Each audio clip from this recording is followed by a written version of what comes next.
Assalamualaikum. Baiklah, saya Aprilais Nasution, biasa dipanggil Lala, mahasiswa dari Universitas Islam Negeri Sumatera Utara.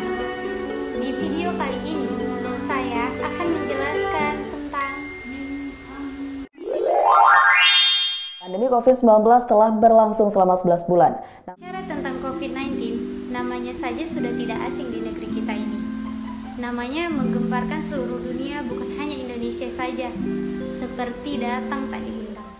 Virus corona atau COVID-19 adalah salah satu penyakit menular yang disebabkan oleh virus corona yang baru-baru ini saja ditemukan. Sehingga orang yang terkena penyakit virus corona akan mengalami gejala ringan sampai berat. Penyakit virus corona ini menular terutama ditransmisikan melalui droplet atau percikan air liur yang disebabkan oleh orang batu bersih. Terlihat jelas dari video-video yang ada bahwa krisis COVID-19 menyebabkan ekonomi global menurun.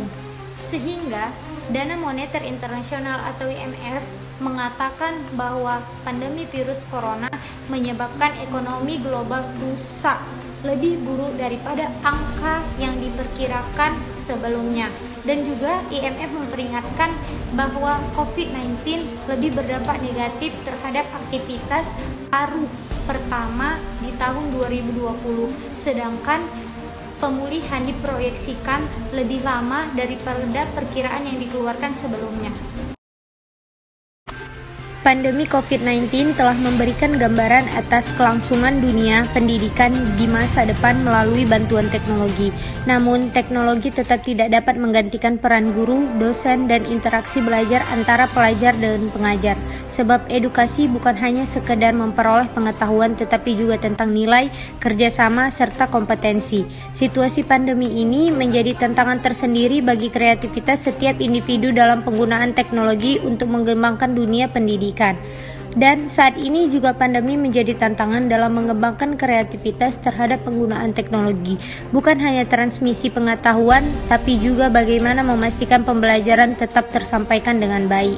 Pembelajaran daring menjadi tantangan bagi dunia pendidikan dengan situasi Indonesia yang memiliki ribuan pulau. Bagaimana teknologi dapat digunakan, bagaimana penyediaan akses internet dapat diperoleh daerah-daerah terpencil di mana barang elektronik tanpa akses internet pun masih menjadi suatu kemewahan. Ini merupakan tantangan bagi setiap pihak. Saat ini kita harus bekerja sama bagaimana membawa teknologi menjawab permasalahan nyata yang terjadi pada mahasiswa dan pelajar yang kurang beruntung dalam ekonomi maupun teknologi yang berada di daerah-daerah terpencil.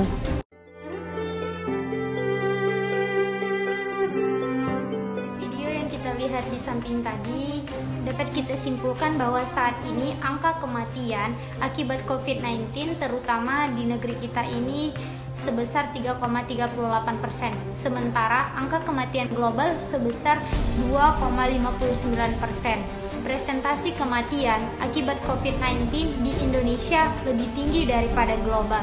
Kemudian saya membaca sebuah artikel yang menyatakan bahwa Pak Muhadjir Effendi, salah satu Menteri Koordinator Pembangunan Manusia dan Kebudayaan Indonesia, mengatakan hal itu bisa terjadi karena adanya beberapa faktor, salah satunya kedisiplinan pasien.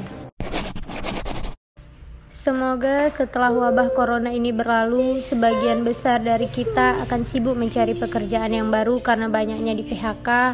Para pemodal akan memperhitungkan kembali putaran uang. Semoga kios-kios akan dibuka kembali, pasar akan ramai lagi, dan semoga sekolah akan segera menghadirkan para siswa di kelas lagi. Para seniman akan kembali pentas lagi, gedung sinema akan ramai lagi, pengajian umum akan banyak lagi. Percayalah, kesedihan dan duka akan sementara. Manusia akan kembali seperti semula karena musibah juga sudah banyak menimpa kita semua. Hidup akan berjalan sebagaimana yang telah berlalu. Seperti bumi mengitari matahari, matahari beredar di galaksi, dan gravitasi galaksi saling tarik-menarik antar sesamanya. Catatan akan menjadi sejarah, hanya sedikit yang belajar menjadi bijak. Beruntunglah orang yang berubah.